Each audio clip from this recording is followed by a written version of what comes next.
3 दिनों से आसमान जैसे फट पड़ा था। बारिश रुकने का नाम ही नहीं ले रही थी। पूरा गांव अपने अपने घरों में बंद था। लेकिन एक आदमी था जो रोज शाम उसी मूसलाधार बारिश में अपना ठेला लेकर चौराहे पर पहुंच जाता था। लोग उसे पागल कहते थे क्योंकि उस बारिश में कोई ग्राहक नहीं आता था। फिर भी हर रात दुकान बंद करने से पहले वो 5 गरम पकौड़े अलग रखता और अंधेरे में कहीं गायब हो जाता। कई लोगों ने उसका पीछा किया, लेकिन कोई भी ये नहीं जान पाया कि आखिर वो आखिरी प्लेट किसके लिए होती थी। और जिस दिन इस राज पर से पर्दा उठा, उस दिन पूरे गांव की आंखें नम हो गईं। बिहार के छोटा सा गांव रामपुर, चारों तरफ हरे भरे खेत, बीच से गुजरती कच्ची सड़क और सड़क के किनारे लगे पुरानी नीम और बरगद के पेड़। लेकिन पिछले 3 दिनों से बारिश ने पूरे गांव की रफ्तार रोक दी थी।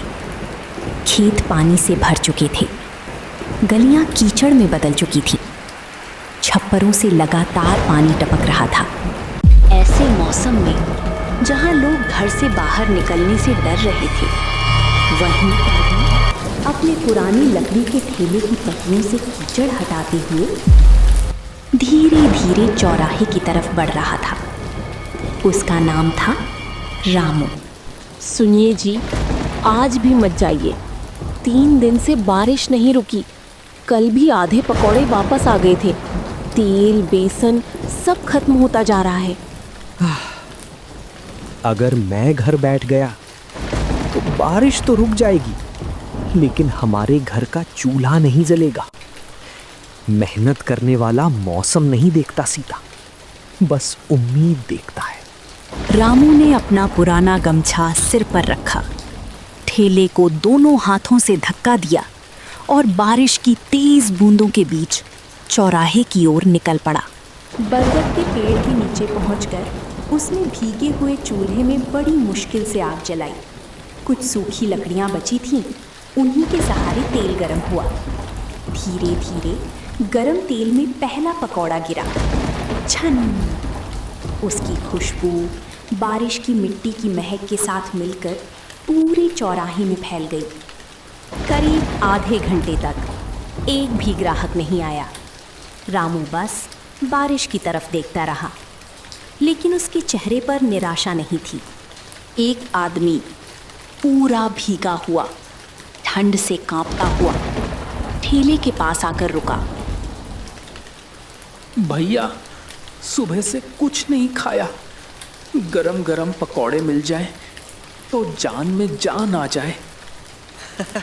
बैठ जाइए भैया, अभी निकालता हूँ। आज की पहली प्लेट आपके नाम। तिलक और मुंह में रखा और उसकी आंखों में चमक आ गई। भैया, इतने स्वादिष्ट पकौड़े मैंने कभी नहीं खाए। भगवान करे तुम्हारा ठेला एक दिन दुकान बन जाए। रामू बस मुस्कुरा दिया। उसे दुआओं पर पैसों से ज्यादा भरोसा था। धीरे धीरे बारिश में फंसे कुछ और लोग भी आने लगे। किसी ने 2 प्लेट ली, किसी ने 4। शाम होते होते लगभग सारे पकौड़े बिक चुके थे। लेकिन अब शुरू हुआ वो काम जिसे देखकर पूरा गांव सालों से हैरान था। रामू ने तेल से 5 सबसे अच्छे पकौड़े निकाले, उन्हें बड़े प्यार से पत्तल में सजाया, ऊपर से हरी चटनी रखी, फिर पत्तल को कपड़े से ढक दिया। रामू भाई, रोज यही करते हो। ये आखिरी प्लेट आखिर किसके लिए होती है? कुछ सवालों के जवाब समय देता है, इंसान नहीं। इतना कहकर रामू ने ठेला समेटा और बारिश से भीगी अंधेरी गली की तरफ चल पड़ा। उसे बिल्कुल भी अंदाजा नहीं था कि सामने होटल की छत के नीचे खड़ा सेठ धनराज काफी देर से उसे देख रहा था। 3 दिन की बारिश में भी लोग इसके ठेले पर आ रहे हैं, और ये आखिरी प्लेट, यही इसकी असली ताकत है। रघु। जी मालिक। आज से इस आदमी की परछाई बन जाओ। मुझे जानना है ये आखिरी प्लेट किसके लिए जाती है। उधर रामू कीचड़ से भरे रास्ते पर हाथ में आखिरी प्लेट लिए धीरे धीरे आगे बढ़ रहा था। बारिश पहले से और तेज हो चुकी थी। अचानक उसे ऐसा लगा जैसे उसके पीछे किसी के कदमों की आवाज आ रही हो। रामू रुक गया। रामू ने जैसे ही पीछे मुड़कर देखा, वहां कोई दिखाई नहीं दिया, लेकिन उसे ये एहसास बार बार हो रहा था कि कोई उसकी हर चाल पर नजर रख रहा है। उसे नहीं पता था कि ये सिर्फ उसका वहम नहीं था, बल्कि सचमुच कोई उसके पीछे पीछे चल रहा था। बारिश लगातार हो रही थी। कच्ची सड़क पर पानी बह रहा था। चारों तरफ सिर्फ मेंढकों की आवाज और बारिश की बूंदों की टप टप सुनाई दे रही थी। रामू ने आखिरी प्लेट को अपने गमछे से ढक लिया ताकि पकौड़े ठंडे ना हो जाएं।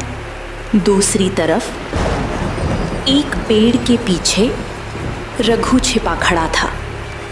उसके कपड़े पूरी तरह भीग चुके थे, लेकिन उसकी नजर सिर्फ रामू पर थी। आज चाहे पूरी रात लग जाए कि मैं पता लगा कर ही रहूंगा आखिर ये आखिरी प्लेट किसके लिए होती है। रामू धीरे धीरे गांव की आखिरी गली की ओर बढ़ने लगा। अचानक उसे सामने से किसी बच्चे के रोने की आवाज सुनाई दी। माँ, मुझे बहुत भूख लगी है। रामू तुरंत उस आवाज की तरफ दौड़ा। एक टूटी हुई झोपड़ी के बाहर लगभग 7 साल का एक छोटा बच्चा बैठा था। उसकी माँ उसे चुप कराने की कोशिश कर रही थी।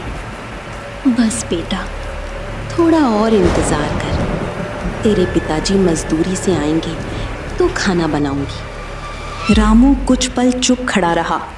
उसने अपने हाथ में पकड़ी आखिरी प्लेट की तरफ देखा, फिर उस बच्चे की तरफ। अब देखता हूं ये क्या करता है। रामू धीरे से बच्चे के पास गया। उसने पत्तल खोली और उसमें से 2 पकौड़े निकालकर बच्चे के हाथ में रख दिए। पहले बेटा ये खा लो, भूख किसी का इंतजार नहीं करती। नहीं नहीं भाई, मेरे पास पैसे नहीं है। आज पैसे की बात मत कीजिए बहन, जब भगवान देगा तब दे देना, और अगर कभी ना दे पाओ तो किसी और भूखे को खिला देना। बच्चा गरम पकौड़े खाते ही मुस्कुरा उठा। उसकी मुस्कान देखकर रामू के चेहरे पर भी सुकून आ गया। लेकिन अब पत्तल में सिर्फ 3 पकौड़े बचे थे। रघु हैरान था। अगर यही आखिरी प्लेट थी तो इसने इसमें से 2 पकौड़े दे क्यों दिए। रामू बिना कुछ बोले आगे बढ़ गया। बारिश अब और तेज हो चुकी थी। करीब 5 मिनट बाद वो गांव के किनारे बने एक पुराने मिट्टी के घर के सामने पहुंचा। घर की छत जगह जगह से टपक रही थी। अंदर एक छोटी सी लालटेन जल रही थी।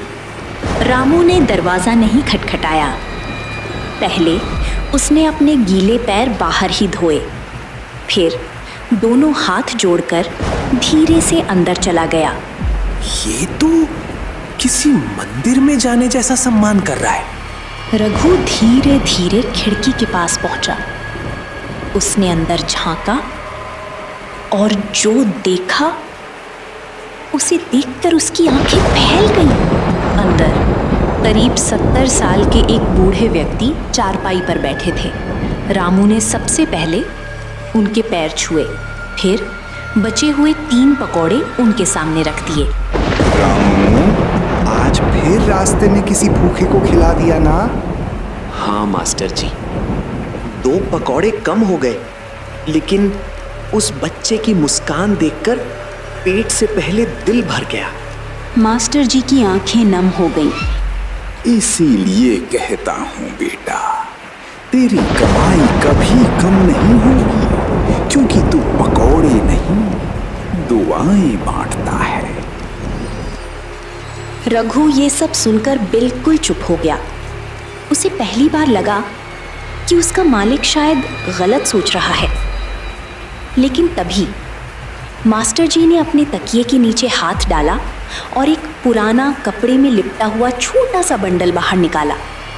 उन्होंने वो बंडल रामू के हाथ में देते हुए कहा, रामू, इसे अभी मत खोलना।